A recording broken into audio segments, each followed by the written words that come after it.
सर्वसामान्यांच्या हक्काचा आवाज जागर जनस्थान।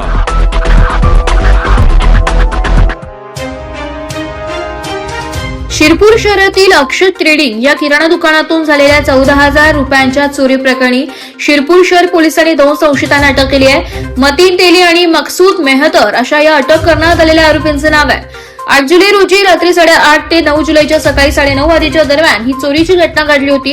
या प्रकरणी दुकानाचे मालक मनीष मोहनलाल अग्रवाल यांनी दिलेल्या फिर्यादीवरून शिरपूर शहर पोलीस ठाण्यात अज्ञात चोरट्यांविरोधात गुन्हा दाखल करण्यात आला होता। गोपनीय माहिती आणि सीसीटीव्ही फुटेजच्या आधारे पोलिसांनी या संशयितांना ताब्यात घेऊन त्यांच्याकडे चौकशी केली असता त्यांनी गुन्ह्याची कबुली दिली असून त्यांच्याकडून चोरीला गेलेली 14,000 रुपयांची संपूर्ण रोकड जप्त करण्यात आली आहे। ही कारवाई पोलीस अधीक्षक विशाल आनंद, अप्पर पोलीस अधीक्षक अजय देवरे आणि उपविभागीय पोलीस अधिकारी सुधीर पाटील यांच्या मार्गदर्शनाखाली शिरपूर शहर पोलीस ठाण्याचे पोलीस निरीक्षक किशोर कुमार परदेशी आणि त्यांच्या पथकातील पोलीस अंमलदार रवींद्र अखडमल, अतुल पाटील, आरिफ तडवी, सोमा ठाकरे, सचिन वाघ, गोविंद कोळी, विनोद आखडमल, भट्टू साळुंखे, योगेश दाभाडे, मनोज दाभाडे, प्रशांत पवार आणि मनोज महाजन यांनी केली आहे।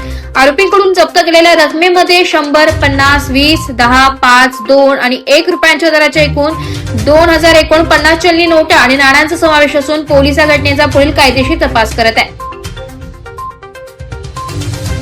जागर जनस्थानसाठी रूपक बिरारी, धुळे।